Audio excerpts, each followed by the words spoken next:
अपने लक्ष्य पर इतनी मुश्किलों के बाद भी अड़े हो तुम।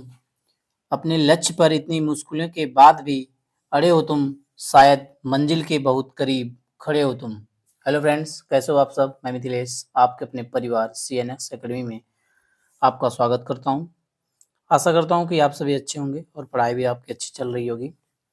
फ्रेंड्स, सीटेट के क्रम में आज हमारा सीटेट का प्रैक्टिस सेट नंबर 2 है, जिसमें मैं आप सभी को CDP का प्रैक्टिस सेट करा रहा हूं। आज हमारा प्रैक्टिस सेट नंबर 2 है।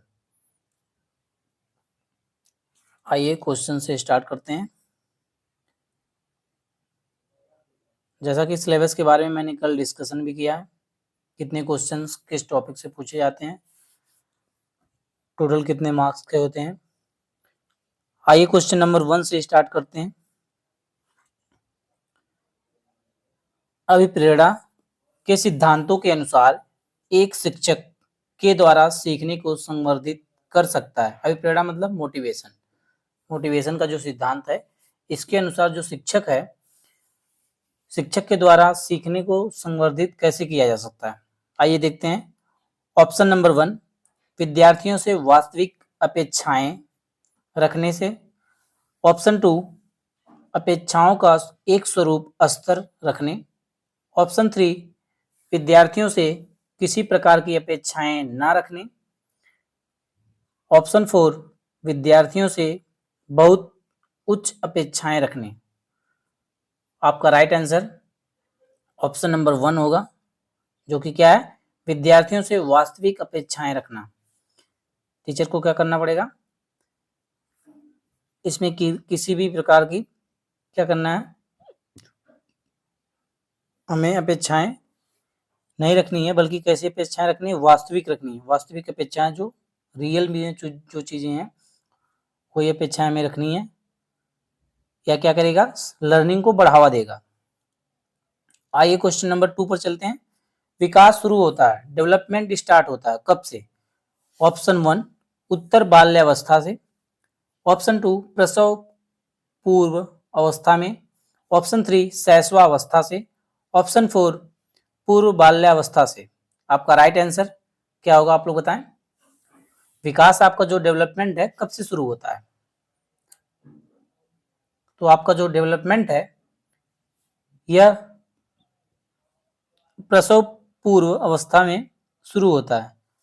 आपका क्या हो जाएगा, और राइट आंसर ऑप्शन नंबर 2, जो कि क्या है, प्रसव पूर्व अवस्था मतलब प्री नेटल स्टेज। क्या हो जाएगा, प्री नेटल स्टेज। ठीक है, प्री नेटल स्टेज आपका राइट आंसर हो जाएगा, मतलब पूर्व प्रसव अवस्था। जो विकास आपका क्या होता है, वर्म टू टर्म से चलता है, मतलब माँ के गर्भ से लेकर के कब्र तक आपका विकास चलता है। फ्रेंड्स, वीडियो अच्छी लगे तो लाइक, शेयर और चैनल को सब्सक्राइब जरूर करें।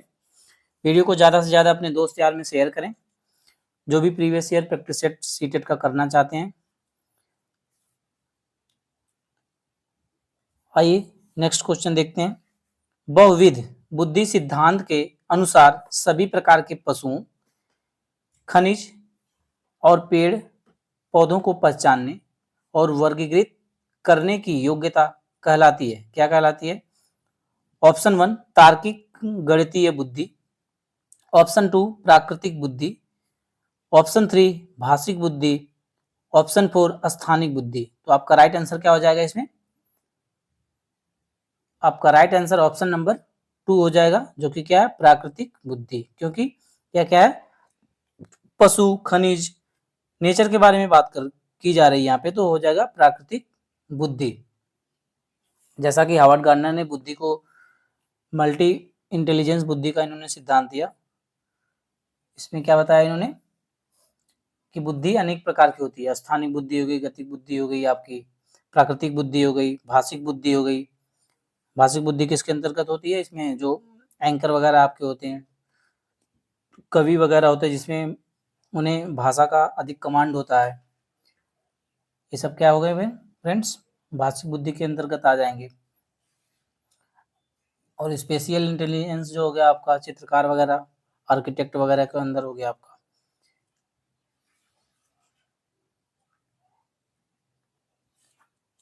जो नेचुरल इंटेलिजेंस किसके किसके अंतर्गत पाया जाता है? नेचुरल जो हमारा प्राकृतिक बुद्धि है या प्राणी विज्ञान पशु, इसमें क्या होता है, इसमें प्राकृतिक बुद्धि वगैरह क्या होती है, अधिक पाई जाती है। आपका शिकारी हो गया, किसान हो गया, पर्यटक हो गया, या फिर वनस्पति जो विज्ञानी है, इन सब के अंदर क्या होता है, प्राकृतिक बुद्धि। किसान भाइयों के अंदर क्या होता है, इन लोगों के अंदर प्राकृतिक से रिलेटेड जो होती है बुद्धि अधिक मात्रा में पाई जाती है। आइए नेक्स्ट क्वेश्चन की तरफ चलते हैं। अधिकांश व्यक्तियों की बुद्धि औसत होती है, बहुत कम लोग प्रतिभा संपन्न होते हैं और बहुत कम व्यक्ति मंद बुद्धि के होते हैं। यह कथन के द्वारा प्रतिस्थापित सिद्धांत पर आधारित है। ऑप्शन 1 बुद्धि और जातीय विभिन्नताओं, ऑप्शन 2 बुद्धि के वितरण, ऑप्शन 3 बुद्धि की वृद्धि, ऑप्शन 4 बुद्धि और लैंगिक विभिन्नताओं। आपका करेक्ट आंसर क्या होगा? आपका राइट आंसर जो हो जाएगा ऑप्शन नंबर 2 होगा। क्या है? बुद्धि के वितरण, मतलब जो बुद्धि का बंटवारा है इसके अंतर्गत आएगा, क्योंकि जो इंडिविजुअल डिफरेंसेस हैं, व्यक्तियों का जो व्यक्तिगत विभिन्नताएं हैं, प्रत्येक व्यक्ति एक समान नहीं होता, हर व्यक्ति भिन्न भिन्न होता है, क्योंकि सबका सोचने समझने, तो उसका लॉजिकल थिंकिंग, उसका क्रिएटिव थिंकिंग, हर चीज़ें सबकी प्रत्येक से डिफरेंट है। सबकी एक जैसी ना ही सोचने की क्षमता है, ना ही समझने की क्षमता है, तो सब लोग अपने आप में क्या है, एक डिफरेंट है। तो क्या हो जाएगा, बुद्धि का जो वितरण है, बुद्धि का जो डिस्ट्रीब्यूशन है, इसके आधार पर यह सिद्धांत माना जाएगा।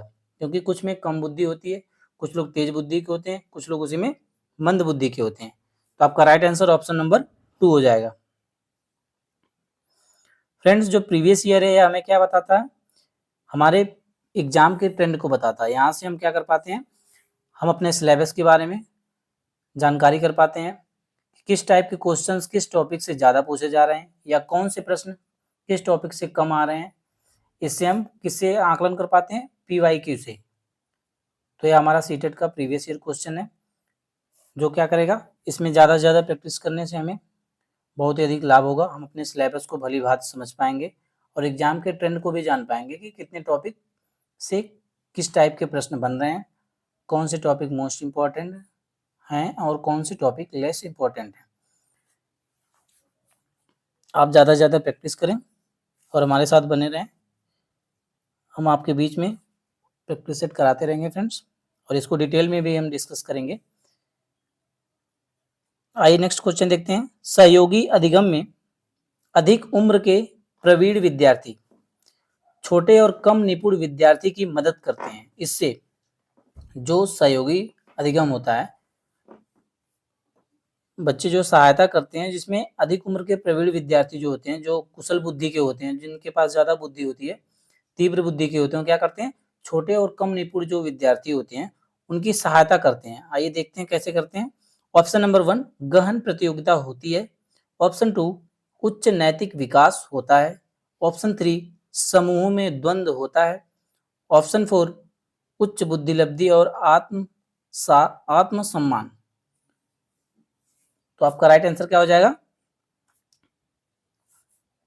आपका राइट आंसर ऑप्शन नंबर 4 हो जाएगा।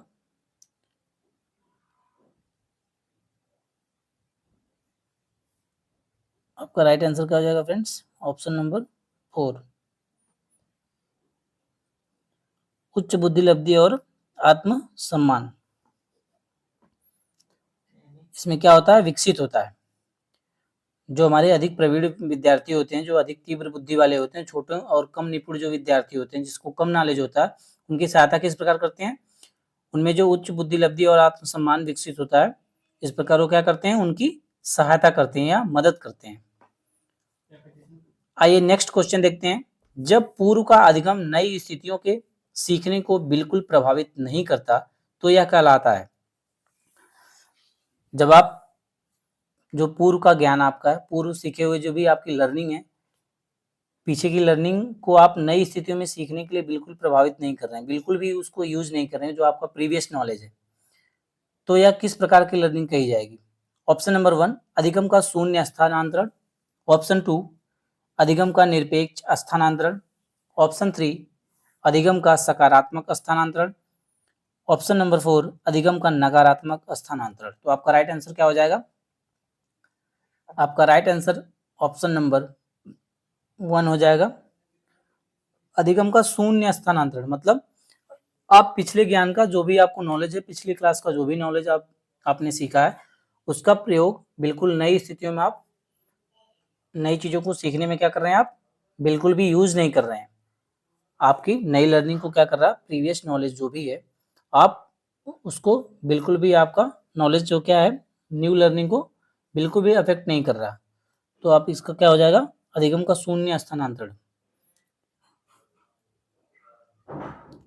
Zero transfer of learning. आपका नेक्स्ट क्वेश्चन है, चिंतन अनिवार्य रूप से एक क्या है? आइए देखते हैं, ऑप्शंस की तरफ चलते हैं। ऑप्शन नंबर 1 आपका है संज्ञानात्मक गतिविधि।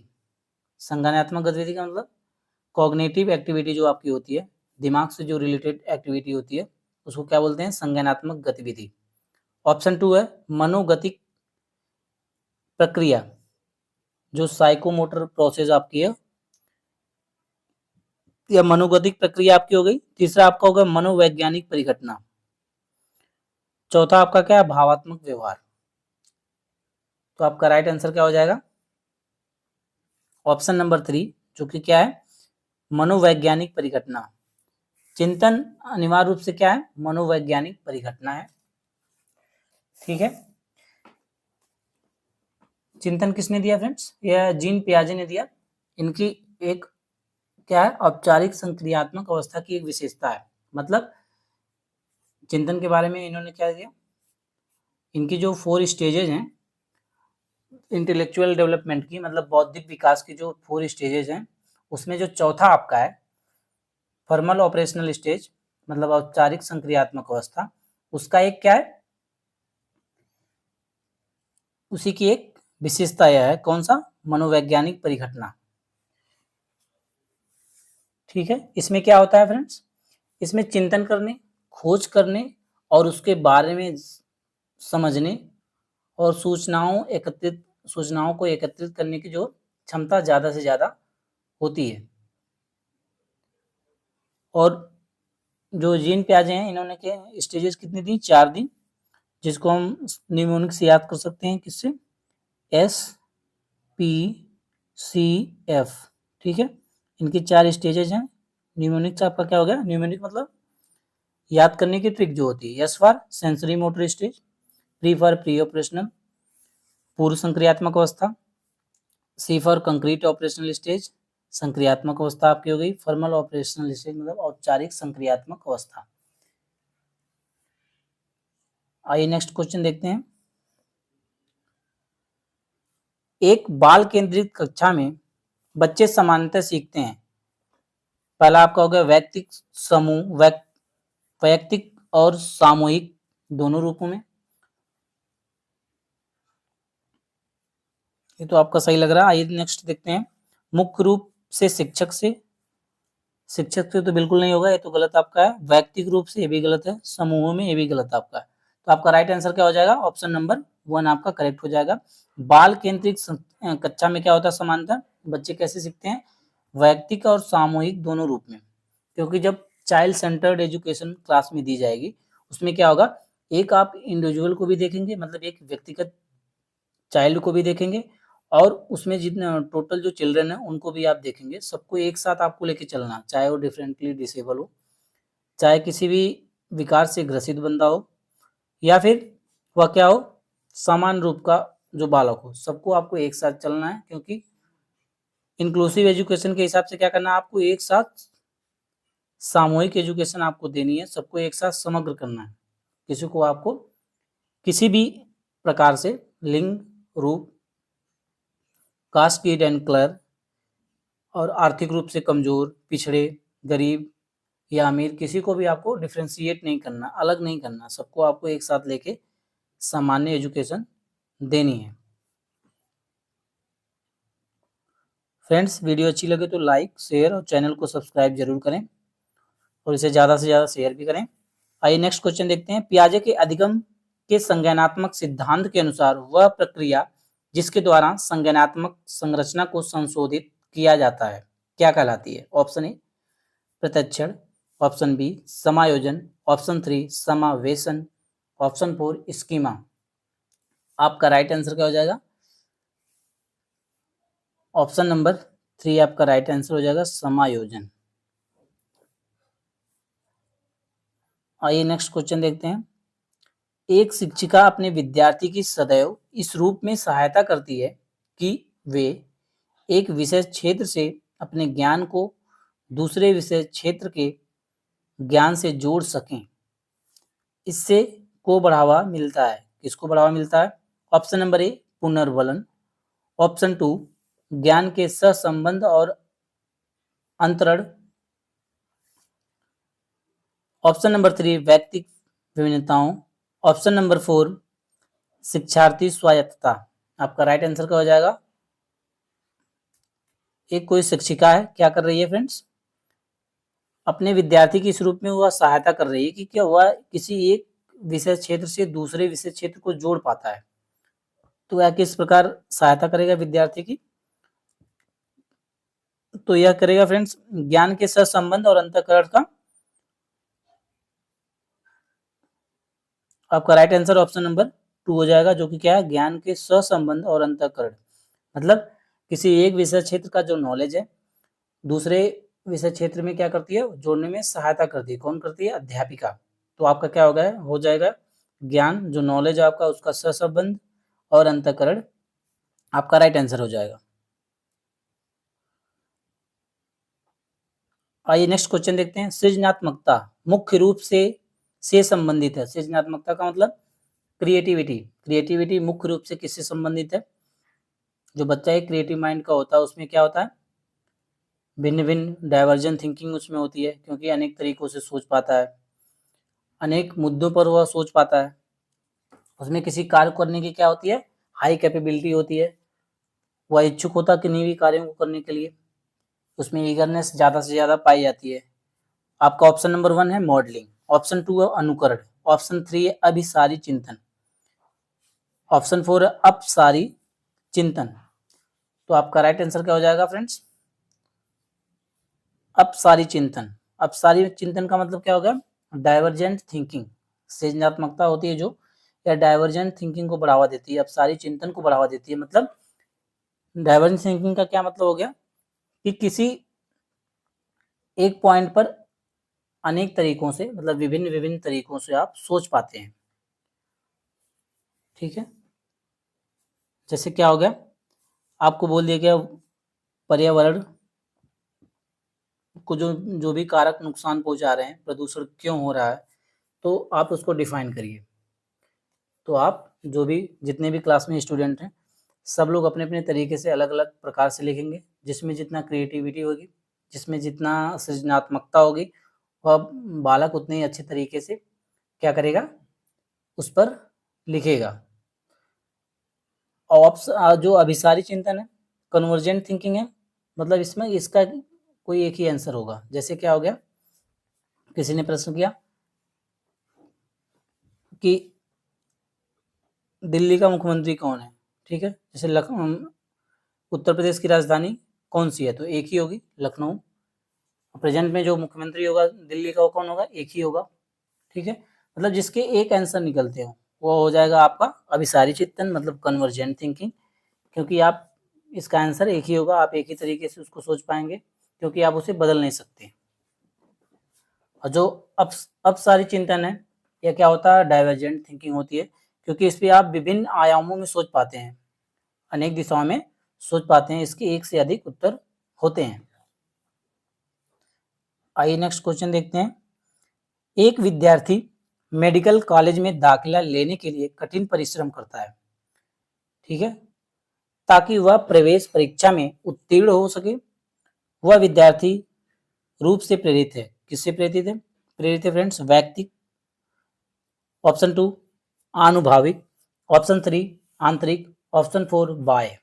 तो फ्रेंड्स यह विद्यार्थी जो है या किसी मेडिकल कॉलेज में क्या करना चाहता है, एडमिशन लेना चाहता है, ठीक है, वह कठिन परिश्रम भी कर रहा है, हार्ड वर्क कर रहा है, कैसे कर रहा है, वह स्वयं कर रहा है, तो क्या हो जाएगा, इंटरनली मोटिवेटेड, मतलब या आंतरिक रूप से क्या है, अभिप्रेरित है। इंटरनल जो मोटिवेशन आपका होता है, आंतरिक अभिप्रेरणा होती है, इसमें बच्चा क्या होता है, किसी कार्य को करने में यह प्रसन्न रहता है, बहुत ही ज्यादा यह क्या होता है, अंदर से हाईली मोटिवेटेड होता है, और यह भी कोई भी कार्य क्या करता है, अपने मन से अच्छे से करता है, और इसको उसको करने में क्या होती है, प्रसन्नता महसूस होती है। इसमें किसी के दबाव से यह कार्य नहीं करता, बल्कि यह क्या करता है, स्वच्छंद तरीके से, स्वतंत्र रूप से उस कार्य को करता है अपने तरीके से। और जो बाह्य प्रेरणा होती है, इसमें क्या होता है, इसमें जो आप किसी गिफ्ट वगैरह पाने के लिए आप क्या करते हैं, मोटिवेट होते हैं, या किन्हीं को किसी को देख करके आप क्या करते हैं, कुछ दिन के लिए आपके अंदर मोटिवेशन आ जाता है कि हमको उसी की तरह बनना है, बल्कि आपको रियलिटी जो क्या है, आपको उस तरह बनना ही नहीं है, आप क्या कर रहे हैं, इनाम पाने के लिए वैसी चीजें कर रहे हैं, जो आपकी क्या हो गई, एक्सटर्नल मोटिवेशन हो गई, बाय मोटिवेशन हो गई। आइए नेक्स्ट क्वेश्चन देखते हैं। आपका अगला प्रश्न है, व्यवहार का करना पक्ष में आता, किस पक्ष में आता है, ऑप्शन 1 सीखने के गतिक क्षेत्र में, ऑप्शन 2 सीखने के मनोवैज्ञानिक क्षेत्र में, ऑप्शन 3 सीखने के संज्ञानात्मक क्षेत्र में, ऑप्शन 4 सीखने के भावात्मक क्षेत्र में। आपका राइट आंसर क्या हो जाएगा फ्रेंड्स, आपका राइट आंसर हो जाएगा ऑप्शन नंबर 1 सीखने के गतिक या कोग्निटिव क्षेत्र में, ठीक है।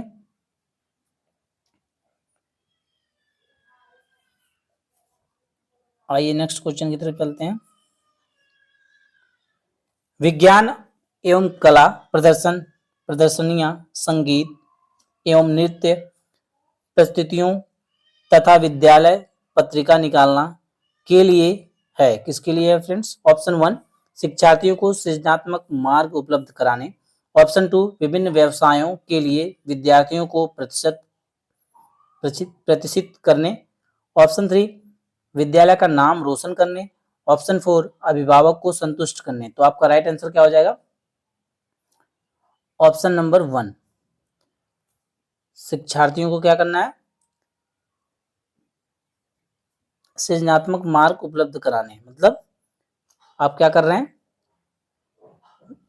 विज्ञान एवं कला प्रदर्शनियां, संगीत एवं नृत्य प्रस्तुतियों में एक पत्रिका निकालने के लिए आप क्या करेंगे, उसमें सृजनात्मकता का मार्ग उपलब्ध कराएंगे, क्योंकि इसमें क्या अनेक अनेक चीजों में क्या कर रहे हैं, भाग ले रहे हैं। आइए नेक्स्ट क्वेश्चन देखते हैं। एक शिक्षिका अपने शिक्षार्थियों को अनेक तरह की सामूहिक गतिविधियों में व्यस्त रखती है, जैसे समूह चर्चा, समूह परियोजनाएं, भूमिका निर्वाह आदि। यह सीखने के किस आयाम को उजागर करता है, ऑप्शन ए सामाजिक गतिविधि के रूप में अधिगम, ऑप्शन 2 मनोरंजन द्वारा अधिगम, ऑप्शन 3 भाषा निर्देशित अधिगम, ऑप्शन 4 प्रयोगिता आधारित अधिगम। आपका राइट आंसर क्या होगा फ्रेंड्स, आपका राइट आंसर ऑप्शन नंबर 1 हो जाएगा, जो कि क्या है,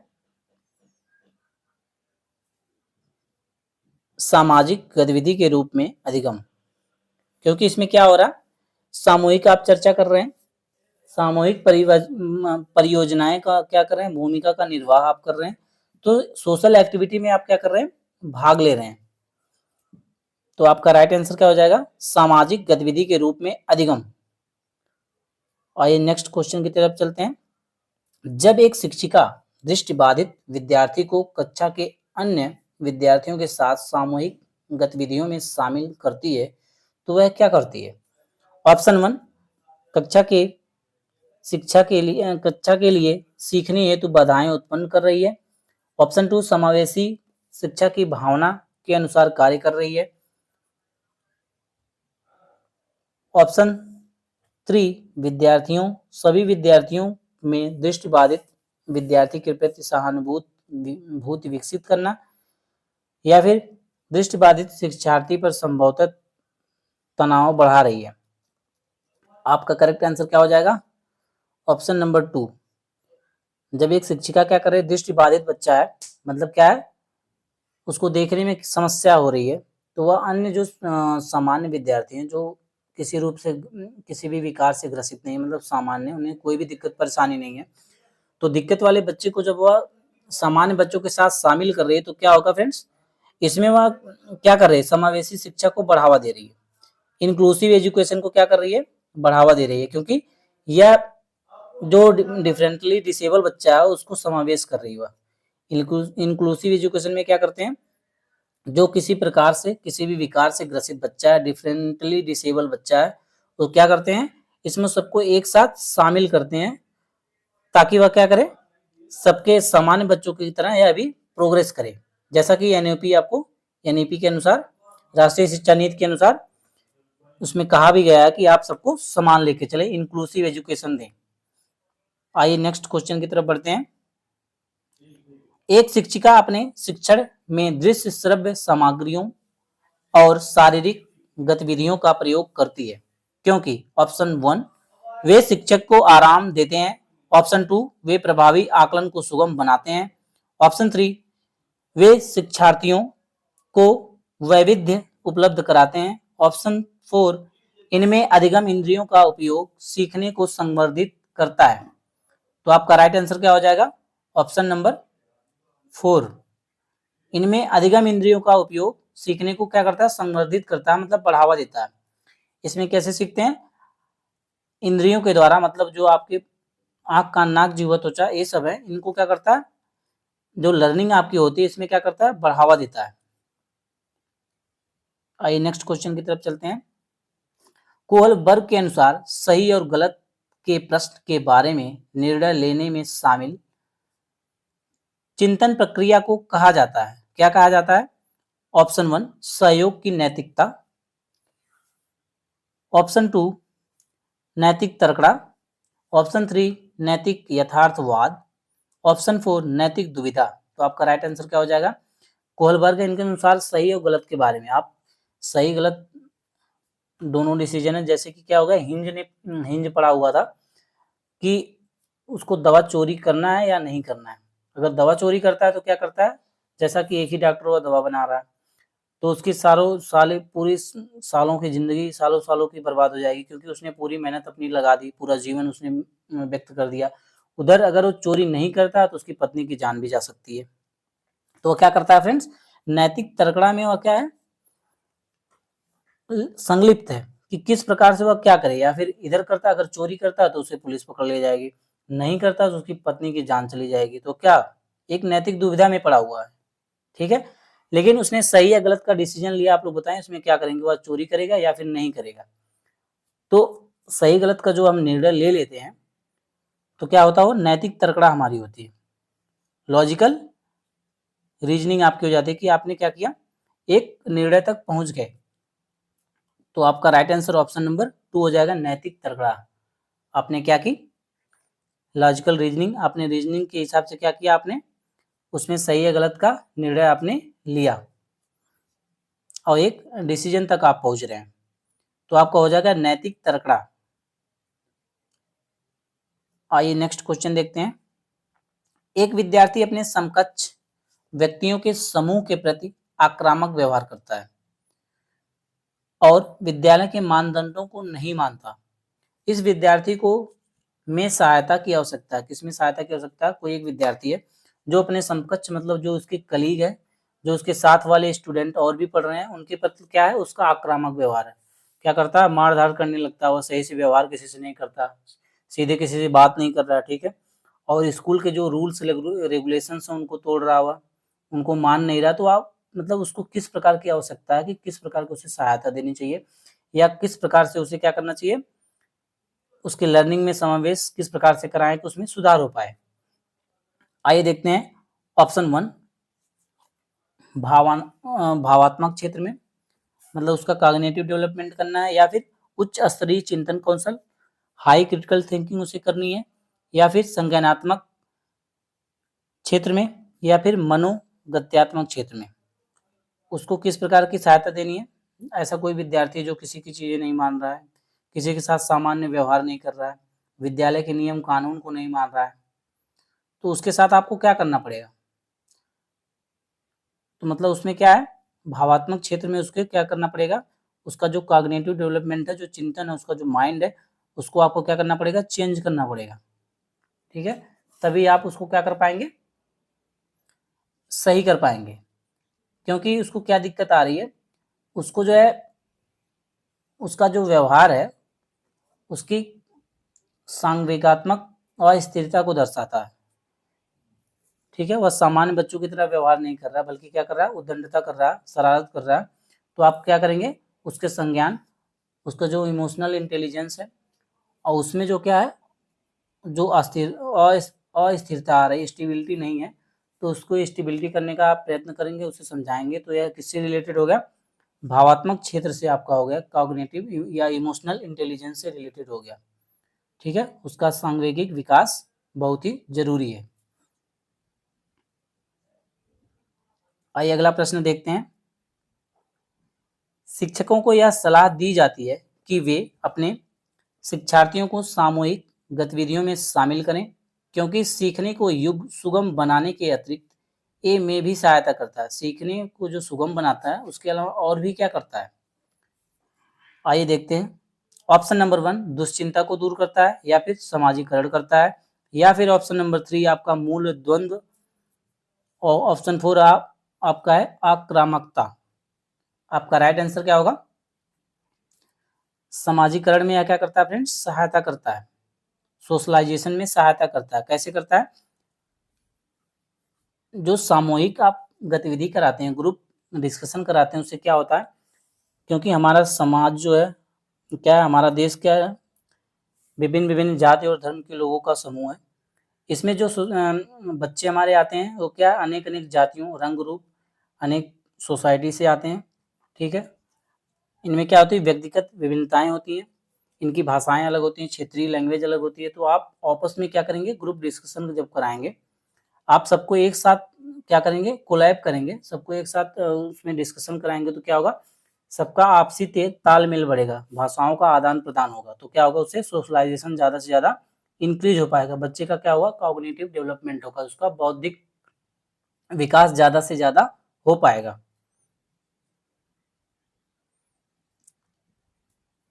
आप लोग इसमें अपने आंसर का भी आकलन करते रहें कि आपके कितने इसमें क्वेश्चन करेक्ट हो रहे हैं। आप लोग कमेंट बॉक्स में ज़रूर बताएं। कम क्वेश्चन सही हो रहे हैं तो टेंशन लेने की ज़रूरत नहीं है, मैं आप लोगों को प्रैक्टिस सेट आपको लाता रहूँगा, डे बाय डे आपका इम्प्रूवमेंट होता रहेगा फ्रेंड्स, और एक दिन आप अच्छा से अच्छा सीडीपी में कर पाएंगे। आइए नेक्स्ट क्वेश्चन देखते हैं, समावेशी शिक्षा। समावेशी शिक्षा का मतलब इंक्लूसिव एजुकेशन। ठीक है, समावेशी शिक्षा किस विद्यालय शिक्षा व्यवस्था की ओर संकेत करती है? जो हमारा इंक्लूसिव एजुकेशन है, जो समावेशी शिक्षा का जो सिस्टम है विद्यालयों में, यह कैसी व्यवस्था की तरफ संकेत कर रहा है, या फिर किस प्रकार का हमारा समाज तैयार कर रहा है? आइए देखते हैं। ऑप्शन नंबर 1 विशेष आवश्यकता वाले बच्चों को विशिष्ट विद्यालयों के माध्यम से शिक्षा देने को प्रोत्साहित करती है। ऑप्शन नंबर 2 केवल बालिका शिक्षा को बढ़ावा देने की आवश्यकता है, इस पर बल देती है। या फिर ऑप्शन नंबर 3 जो निर्योग्य, जो सभी निर्योग्य बच्चों को क्या कर रही है, शामिल कर रही है। तो बिल्कुल गलत है। समावेशी शिक्षा ये नहीं कहती कि आप निर्योग्य बच्चों को, जो योग्य नहीं, जो डिसेबल्ड है, उन्हीं को आपको एक साथ समावेश करना है, बल्कि यह क्या करती है, सबको समावेशन करती है, डिसेबल्ड जो बच्चे हैं, जो सामान्य बच्चे हैं। चौथा आपका क्या है, जो उनकी शारीरिक, बौद्धिक, सामाजिक, भाषिक या अन्य विभिन्न योग्यता स्थितियों को क्या करती है, ध्यान में रखे बगैर सभी बच्चों को शामिल करती है। ठीक है, इसमें क्या है, जो उनकी शारीरिक, बौद्धिक, सामाजिक, भाषिक और अन्य विभिन्न योग्यताओं की जो स्थितियां, उसको ध्यान में रखे बगैर सभी बच्चों को शामिल करती है, मतलब सबको एक साथ क्या करती है, शामिल करती है। ठीक है, बगैर क्या क्या, जैसे सामाजिक, बौद्धिक, भाषिक या उसकी भाषा नहीं सही, या फिर बौद्धिक स्थितियाँ उसकी सही नहीं है, या उसका अमीर बच्चा, गरीब बच्चा है, सबको एक साथ लेके चलना है। इसमें इंक्लूसिव एजुकेशन ये कहती है एनईपी, राष्ट्रीय शिक्षा नीति हमें क्या कहती है, सभी विद्यार्थियों को हमें एक साथ लेके चलना है, चाहे वो बच्चा अमीर वर्ग का हो, चाहे गरीब का बच्चा हो, चाहे वह तेज बुद्धि वाला हो, चाहे वह मंद बुद्धि वाला विद्यार्थी हो, ठीक है। उसकी योग्यता कैसी भी हो, आपको क्या करना है, आपको शामिल करना है, चाहे बच्चा क्या हो, किसी भी प्रकार के डिसेबिलिटी से ग्रसित हो, तो आपको क्या करना है, आपको सबको, सभी टाइप के स्टूडेंट को एक साथ लेके चलना है।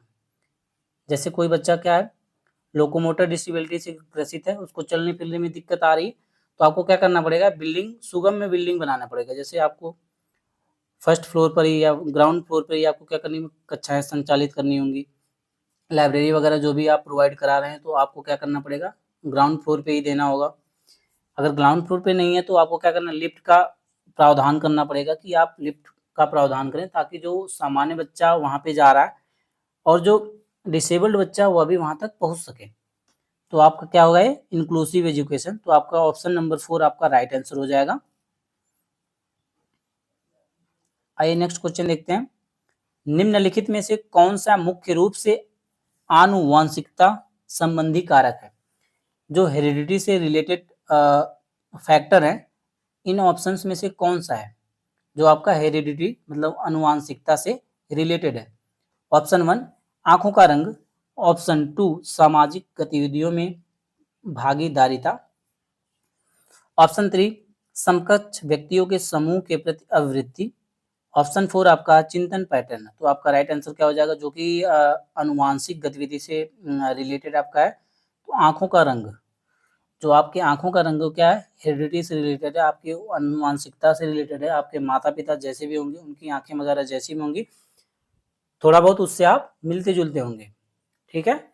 उनकी आंखें जैसी होंगी, सेम टू सेम, उनकी आंखें भूरी हैं, काली हैं, जैसी भी हैं, कहीं ना कहीं थोड़ा बहुत असर आप पर भी पड़ेगा। तो यह क्या हो गया, आनुवांशिक लक्षण हो गया, आप इसमें चेंजेस नहीं कर सकते।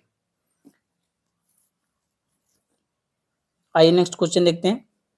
आपका अगला प्रश्न है, शिक्षकों को अपने विद्यार्थियों की त्रुटियों का अध्ययन करना चाहिए, क्योंकि प्रायः की ओर संकेत कराती है। की ओर संकेत करती है फ्रेंड्स। जो शिक्षक हैं, विद्यार्थियों की त्रुटियों का क्या करना चाहिए, अध्ययन करना चाहिए, उन्हें स्टडी करना चाहिए कि जो विद्यार्थी त्रुटियां कर रहे हैं, मिस्टेक्स कर रहे हैं, या किसकी ओर बढ़ावा देती है, या फिर किसको यह संकेत करती है। ऑप्शन नंबर 1 योग्यता के अनुसार समूह बनाने हेतु दिशा निर्देशित करती है, या फिर ऑप्शन नंबर 2 विभिन्न प्रकार की पाठ्यचर्या की आवश्यकता है, ऑप्शन नंबर 3 उनके ज्ञान की सीमा को बढ़ावा देती है, या फिर ऑप्शन नंबर 4 आपका है आवश्यक उपचारात्मक युक्तियां, ये क्या करती हैं। तो आपका राइट इसमें आंसर क्या हो जाएगा, ऑप्शन नंबर 4 आपका हो जाएगा। क्योंकि कोई बच्चा यदि प्रॉब्लम मतलब गलती करता है, मिस्टेक करता है, ठीक है, उसमें क्या होता है, बच्चा अगर त्रुटि कर रहा है, मिस्टेक कर रहा है, गलतियां कर रहा है, इसका मतलब क्या है, ये पॉजिटिव माना जाता है। क्योंकि यदि बच्चा गलती करेगा तो वह सीखेगा भी, ठीक है। तो इसमें क्या होगा, जो भी बच्चा गलती कर रहा है उसे क्या करेंगे आप, उसमें प्रायः अगर उस पर डिस्कशन कर रहे हैं, उसको स्टडी कर रहे हैं, उस पर आप विचार विमर्श कर रहे हैं, तो यह क्या पॉजिटिव माना जाएगा। क्योंकि आप क्या कर रहे हैं, उसकी गलती को आप डिस्कस कर रहे हैं और उसको उपचारात्मक जो युक्तियां हैं, रिमीडियल जो टीचिंग आप उसको दे रहे हैं। क्योंकि बच्चा गलती कहाँ कर रहा है, क्या उसमें दिक्कत आ रही, तो आप इसको क्या करेंगे, रिमीडियल टीचिंग देंगे, उपचारात्मक विधि से आप क्या करेंगे, विद्यार्थी की कमी को दूर करने का प्रयत्न करेंगे। जो भी किसी प्रकार की उसे समस्या या कठिनाई उसमें आ रही है, आप उसको क्या करेंगे, उसका निवारण करेंगे, ठीक है। तो इस प्रकार यह क्या होती है, पॉजिटिव मानी जाती है। इस प्रकार वह उसके लर्निंग को क्या करती है, सुगम में बनाती है और भी आसान बनाती है। बच्चा आसानी तरीके से, अच्छे तरीके से सीख पाता है। आइए नेक्स्ट क्वेश्चन देखते हैं। सीमा हर पाठ को बहुत जल्दी सीख लेती है, जबकि लीना उसे सीखने में ज्यादा समय लेती है, ठीक है। सीमा किसी हर पाठ को क्या करती है, बहुत जल्दी सीखती है, जबकि लीना क्या है, उसे सीखने में उसी पाठ को ज्यादा टाइम लगता है, ठीक है। तो यह विकास के किस सिद्धांत को प्रदर्शित कर रहा है, या फिर विकास के किस सिद्धांत को दर्शाता है। पहला आपका हो गया व्यक्तिगत भिन्नता, मतलब इंडिविजुअल डिफरेंसेस जो आपके हो गए, यही आपका राइट आंसर हो जाएगा। आइए और भी ऑप्शन देख लेते हैं। ऑप्शन नंबर 2 आपका क्या है, अंतर संबंध। ऑप्शन नंबर 3 आपका क्या है, निरंतरता। ऑप्शन नंबर 4 आपका सामान्य से विशिष्ट और मतलब जनरल टू स्पेसिफिक।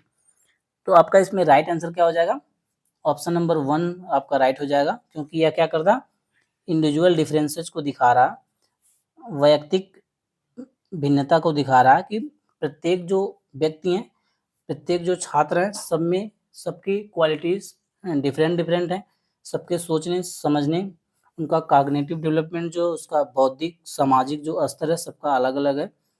सब में क्या पाई जाती है, भिन्नता पाई जाती है, सब लोग एक जैसे नहीं होते। ठीक है, तभी जो है क्या है, सीमा किसी पाठ को जल्दी सीख रही है और लीना किसी पाठ को, उसी पाठ को सीखने में उसे ज़्यादा टाइम लग रहा है। अगर आपके क्लास में 30 स्टूडेंट हैं तो ऐसा ज़रूरी नहीं कि सभी स्टूडेंट, आप किसी पाठ को एक ही बार पढ़ा रहे हैं तो एक बार में सारे के सारे सीख जाएंगे। कुछ उसी पाठ को एक बार में सीखेंगे, कुछ उसी पाठ को क्या करेंगे फ्रेंड्स, 2 बार में सीखेंगे, कुछ 3 बार में सीख पाएंगे। तो क्या हो गया है, इंडिविजुअल डिफरेंसेस हो गया, आपका व्यक्तिक भिन्नता आ गई, क्योंकि सबके सोचने समझने का तरीका अलग अलग है। सबके जो माइंड का डेवलपमेंट है अनेक अनेक प्रकार से हुआ है। कोई मंद गति से कार्य करता है तो किसी का क्या करता है, तीव्र गति से कार्य करता है। आपका राइट आंसर ऑप्शन नंबर 1 हो जाएगा, व्यक्तिक भिन्नता मतलब इंडिविजुअल डिफरेंसेस। आइए नेक्स्ट क्वेश्चन देखते हैं। निम्नलिखित में से किसके अतिरिक्त सभी वातावरणीय कारक विकास को आकार देते हैं? ऑप्शन 1 पौष्टिकता की गुणवत्ता, ऑप्शन 2 संस्कृति, ऑप्शन 3 शिक्षा की गुणात्मकता, या फिर ऑप्शन नंबर 4 शारीरिक गठन। आपका राइट आंसर क्या हो जाएगा, ऑप्शन नंबर 4 जो कि क्या है, शारीरिक गठन।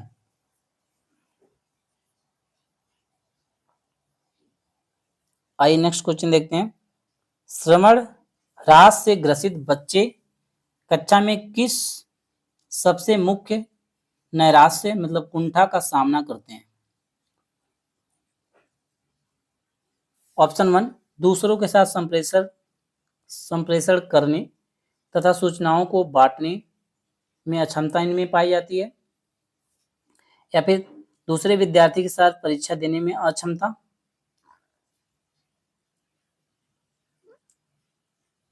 तीसरा आपका हो गया प्रस्तावित पाठ्य पुस्तक को पढ़ने की अक्षमता, चौथा आपका हो गया क्या, खेल कूद में भागीदारिता निभाने में अक्षमता। मतलब क्या कर रहे हैं, गेम्स में पार्टिसिपेट करने में उन्हें प्रॉब्लम हो रही है, या फिर क्या किसी पाठ्य पुस्तक को पढ़ नहीं पा रहे उसमें दिक्कत आ रही है, या फिर क्या हो रहा है फ्रेंड्स, दूसरे के साथ जो परीक्षा देने में उनमें अक्षमता आ रही है, मतलब परीक्षा देने के लिए असहज महसूस कर रहे हैं कि हम सबके साथ कैसे बैठ के परीक्षा देंगे, या फिर दूसरे के साथ संप्रेषण मतलब कम्युनिकेशन, संप्रेषण का मतलब होता है कम्युनिकेशन, तो वो क्या कर रहे हैं, कम्युनिकेट करने में दूसरों के साथ उनको प्रॉब्लम आ रही है, तो श्रवण ह्रास उनको है, मतलब सुनने में उनको दिक्कत हो रही है, तो क्या होगा, ऑप्शन नंबर 1 आपका राइट आंसर हो जाएगा, जो कि क्या, दूसरों के साथ संप्रेषण मतलब उनमें दूसरों के साथ कम्युनिकेट करने में, या फिर जो इन्फॉर्मेशंस हैं उन्हें बांटने में उनको क्या आ रही है, दिक्कत आ रही है, क्योंकि उसमें क्या है फ्रेंड्स, श्रवण दोष है, श्रवण ह्रास है, मतलब वो सुनने में उन्हें दिक्कत आ रही है, तो वह क्या कर पाएंगे, किसी के साथ संप्रेषण उन्हें कम्युनिकेट करने में प्रॉब्लम आएगी, सूचनाओं का आदान प्रदान करने में दिक्कत आएगी, उन्हें किसी प्रकार का क्या करेंगे, सुनने का यंत्र उन्हें प्रोवाइड आप कराएंगे, तब जाकर उनको इस प्रॉब्लम को आप क्या कर पाएंगे फ्रेंड्स, यहाँ से दूर कर पाएंगे। ठीक है, आइए नेक्स्ट क्वेश्चन देखते हैं फ्रेंड्स। आपका अगला प्रश्न क्या है, डिसलेक्सिया। डिस का मतलब हो गया आपका विकार, ठीक है, किसी भी शब्द में यदि डिस लग के आ रहा है, डिस का मतलब हो गया विकार, किसी प्रकार के विकार से वह ग्रसित है, ठीक है, तो डिसलेक्सिया मुख्य रूप से किस समस्या से संबंधित है? तो जो आपका डिसलेक्सिया है मुख्य रूप से किससे संबंधित है, मुख्य रूप से पढ़ने से संबंधित है। ऑप्शन नंबर 2 आपका राइट आंसर हो जाएगा, डिसलेक्सिया किससे संबंधित है, पढ़ने से संबंधित है। आइए नेक्स्ट क्वेश्चन देखते हैं। प्रतिभाशाली विद्यार्थी अपनी क्षमताओं को तब विकसित कर पाएंगे जब कोई भी गिफ्टेड स्टूडेंट है, प्रतिभाशाली स्टूडेंट है फ्रेंड्स, तो वह अपनी क्षमता को कब विकसित कर पाएगा? ऑप्शन 1, बार बार उनकी परीक्षा होगी। ऑप्शन 2, वे अन्य विद्यार्थियों के साथ अधिगम प्रक्रिया से जुड़ते हैं। ऑप्शन 3, उन्हें अन्य गतिविधियों उन्हें अन्य विद्यार्थियों से अलग किया जाएगा। या फिर क्या हो पाएगा, वे निजी कोचिंग कक्षाओं में पढ़ेंगे। जो प्रतिभाशाली स्टूडेंट हैं उनकी क्षमता जो होती है, उनकी जो एबिलिटी है, कब ज़्यादा से ज़्यादा डेवलप कर पाएगी, किस स्टेज में फ्रेंड्स? तो ऑप्शन नंबर 2 आपका राइट आंसर हो जाएगा, जो कि क्या है, वे अन्य विद्यार्थियों के साथ अधिगम प्रक्रिया से जुड़ते हैं। क्या कर पाएंगे, अपने ज्ञान को क्या कर पाएंगे, रिलेट कर पाएंगे इससे, क्योंकि वे समूह में पढ़ रहे हैं और अन्य विद्यार्थी भी है। उन्हें क्या होगा, जो प्रतिभाशाली स्टूडेंट है उन्हें अपनी क्षमता का आकलन होगा और वो क्या कर पाएंगे, अपने नॉलेज को ज़्यादा से ज़्यादा ट्रांसफर कर पाएंगे। ठीक है, ऐसे स्टूडेंट को क्या करना चाहिए, शिक्षक को क्या करना चाहिए फ्रेंड्स, ऐसे स्टूडेंट के लिए उन्हें जो है सहभागी क्रियाओं में, एक्टिविटीज में भाग लेने, विशेष पाठ्यक्रम या फिर अध्ययन में उनका क्या होगा, उनका व्यक्तिगत ध्यान और विकास में मदद करना चाहिए। उन्हें एक क्रिएटिव तरीके से समझाने और शिक्षण देने का जो प्रयत्न करें, ताकि उससे क्या कर पाए, वो ज़्यादा से ज़्यादा अपना डेवलपमेंट कर पाए। आइए नेक्स्ट क्वेश्चन देखते हैं फ्रेंड्स। एक अच्छी पाठ्य पुस्तक से बचती है, किससे बचती है जो अच्छी पाठ्य पुस्तक होती है? ऑप्शन नंबर 1, लैंगिक समानता, जो जेंडर इक्वलिटी है। या फिर ऑप्शन नंबर 2, सामाजिक दायित्व। या फिर ऑप्शन नंबर 3, लैंगिक पूर्वाग्रह। ऑप्शन नंबर 4, लैंगिक संवेदनशीलता। आपका राइट आंसर क्या होगा? ऑप्शन नंबर 3, क्योंकि निगेटिव पूछ रहा फ्रेंड्स। एक अच्छी पाठ्य पुस्तक जो होगी, एक गुड जो पुस्तक होगी, जो अच्छी पुस्तक होगी, जो गुड बुक्स होंगी, उनकी क्वालिटीज क्या होती है कि वह किसी प्रकार का लैंगिक पूर्वाग्रह, मतलब जेंडर स्टीरियोटाइप जो है, इसको बढ़ावा नहीं दें। समाज में जो नारी है या फिर जो पुरुष हैं, मेल हैं या फीमेल हैं, बच्चे हैं बच्चियां हैं, सबको सामान्य तरीके से प्रस्तुत करें। उसमें किसी प्रकार का, किसी भी सामाजिक आर्थिक तरीके से रंग रूप भेदभाव जो भी है पुरुष या महिला के आधार पर उन्हें क्या करना है, डिफरेंशिएट नहीं करना है। किसी को किसी भी बेस पे आपको क्या करना है, अलग नहीं करना है, बल्कि सबको साथ लेके चलना है। ठीक है, जो एक अच्छी पुस्तक होगी क्या होगी, उसमें लैंगिक समानता भी होगी, सामाजिक उत्तरदायित्व भी होगा और लैंगिक संवेदनशीलता भी होगी। ठीक है, तो अच्छी पुस्तक किस प्रकार चैप्टर्स को प्रस्तुत करेगी फ्रेंड्स? उसमें किसी प्रकार का भेद लड़की या लड़कियों में, या फिर स्त्री या पुरुष में, या फिर मेल फीमेल में किसी प्रकार का डिफरेंशिएट नहीं करेगी, बल्कि उनको क्या करेगी, बढ़ावा देगी, सबको एक साथ ले चलने के प्रयत्न करेगी। उसमें जो चैप्टर्स का समावेश होगा वह जेंडर इक्वलिटी को बढ़ावा देगा, या फिर सामाजिक जो उत्तरदायित्व सबको क्या करेगा, एक जगह रखेगा, या फिर लैंगिक जो संवेदनशीलता है, किसी प्रकार के लिंग भेदभाव हमें नहीं करना, कि पुरुष है तो इस तरह करेगा, जो स्त्री है तो वो खाना ही बनाएगी, या फिर पुरुष जो क्या करेगा, बाहर के काम काज देखेगा। इनमें क्या करेंगे, समानता लाने का प्रयत्न करेंगे। आइए नेक्स्ट क्वेश्चन देखते हैं फ्रेंड्स। आपका अगला प्रश्न है, पियाजे के अनुसार संज्ञानात्मक विकास, जो कॉग्निटिव डेवलपमेंट है, पियाजे के अनुसार, इनके अनुसार किस चरण पर बच्चा वस्तु अस्थायित्व को प्रदर्शित करता है? वस्तु अस्थायित्व का मतलब ऑब्जेक्ट परमानेंस। जो ऑब्जेक्ट परमानेंस होता है, संज्ञानात्मक, पियाजे के अनुसार संज्ञानात्मक विकास के किस चरण के अंतर्गत आता है? जो जीन पियाजे ने 4 स्टेजेस इन्होंने दी, SPCF, जैसा कि मैंने पहले याद कराया आप लोगों को। एस का मतलब सेंसरी मोटर स्टेज, ठीक है। पी से प्री ऑपरेशनल स्टेज, मतलब पूर्व मूर्त संक्रियात्मक अवस्था। सी फॉर कंक्रीट ऑपरेशनल स्टेज, मतलब संक्रियात्मक अवस्था। या फिर फॉर्मल ऑपरेशनल स्टेज, मतलब औपचारिक संक्रियात्मक अवस्था। आपका राइट आंसर क्या हो जाएगा? आपका राइट आंसर जो हो जाएगा ऑप्शन नंबर 4 हो जाएगा, पूर्व संक्रियात्मक अवस्था। ठीक है, प्री ऑपरेशनल स्टेज, आपका राइट आंसर हो जाएगा प्री ऑपरेशनल स्टेज, पूर्व मूर्त संक्रियात्मक अवस्था। प्री ऑपरेशनल मतलब ऑपरेशन करने से पूर्व, ऑपरेशन का मतलब चीड़फाड़ वाला ऑपरेशन नहीं है, क्रियाओं को करने का ऑपरेशन है, ठीक है। तो जो बच्चा क्रिया करता है उसकी पूर्व की जो अवस्था होती है, इसमें क्या होता है, इसमें 2 से 7 वर्ष तक का बच्चा होता है, ठीक है। क्योंकि सेंसरी मोटर जो स्टेज आपकी 0 to 2 वर्ष है, मतलब जन्म से 2 वर्ष है। प्री ऑपरेशनल स्टेज आपकी 2 से 7 वर्ष है। तो 2 से 7 वर्ष के अंतर्गत बच्चा होता है। इसमें क्या होता है, उसमें वस्तु अस्थायित्व का गुण आ जाता है, ऑब्जेक्ट परमानेंस का गुण बच्चे में आ जाता है। फ्रेंड्स, आज की क्लास को एंड करते हैं फ्रेंड्स, मिलते हैं नेक्स्ट वीडियो में, नेक्स्ट क्लास में।